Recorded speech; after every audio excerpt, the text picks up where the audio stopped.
জননিরাপত্তা এটা হলো গভর্নমেন্টের সবচেয়ে টপ দায়িত্ব। সেপ্টেম্বর টু ডিসেম্বরের আপনি ফিগারটা দেখেন, ক্রাইমে মার্ডারের ফিগার গত 5 বছরের সবচাইতে কম ছিল। আপনার পাশের বাসায় ছিনতাই হয়েছে মানেই না যে সারা বাংলাদেশে পরিস্থিতি খারাপ। আমরা চাচ্ছি এটাকে যত দ্রুত সম্ভব সিচুয়েশনকে ইমপ্রুভ করার জন্য, আইন শৃঙ্খলা পরিস্থিতি ভালো করার জন্য আমরা এই মেজারগুলো নিয়েছি।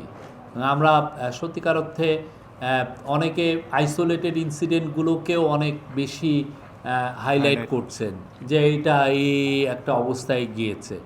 আমরা বলবো যে হ্যাঁ, জানুয়ারির ফিগারে কিছু দেখা যাচ্ছে যে কিছু কিছু ক্রাইম ফিগার বেড়েছে। তো আমরা চাচ্ছি এটাকে যত দ্রুত সম্ভব সিচুয়েশনকে ইমপ্রুভ করার জন্য, সেই লক্ষ্যে আমরা কাজ করছি। যারা এখন জানুয়ারির ফিগার দিচ্ছেন তারাও কিন্তু আবার ওই যে গত 4 মাসের যে ফিগার, আপনি যদি আমরা সেপ্টেম্বর থেকে ডিসেম্বরে যে মার্ডারের যে ফিগার, হ্যাঁ, পুলিশের ফিগার দিয়ে ওনারা বলছেন যে ক্রাইম ফিগার বেড়েছে জানুয়ারিতে, কিন্তু ঠিক জানুয়ারি টু সেপ্টেম্বর টু ডিসেম্বরের আপনি ফিগারটা দেখেন, ক্রাইমে মার্ডারের ফিগার গত 5 বছরের সবচাইতে কম ছিল। এটাও একটু উল্লেখ করেন। কথা হচ্ছে যে এই আপনার পাশের বাসায় ছিনতাই হয়েছে মানেই না যে সারা বাংলাদেশে পরিস্থিতি খারাপ। আমরা এইটার জন্য কাজ করছি। আমরা জননিরাপত্তা এটা হলো গভর্নমেন্টের সবচেয়ে টপ দায়িত্ব।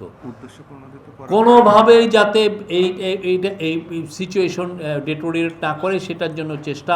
আমাদের নাইট টাইম পেট্রোল বাড়িয়েছে, কম্বাইন্ড পেট্রোল হচ্ছে, এবং আমরা আশা করছি খুব দ্রুত এই আইনশৃঙ্খলা পরিস্থিতি ভালো হবে, খুবই ইমপ্রুভ হবে।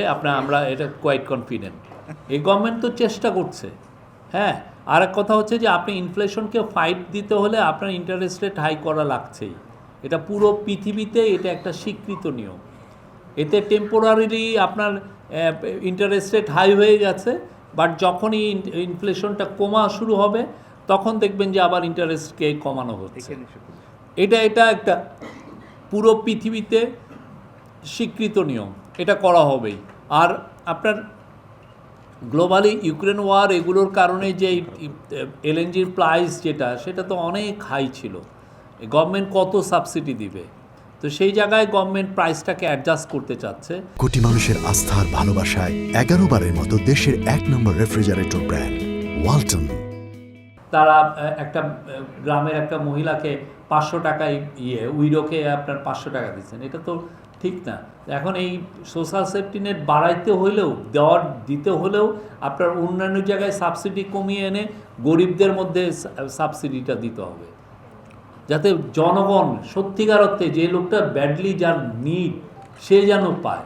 চাই যে বাংলাদেশে ফুড প্রোডাকশনে তার সেলফ সাফিসিয়েন্সি ফিরে আসুক। আমরা গাল গল্প করতে চাই না, এটা পুরোপুরি ফিরে আসুক।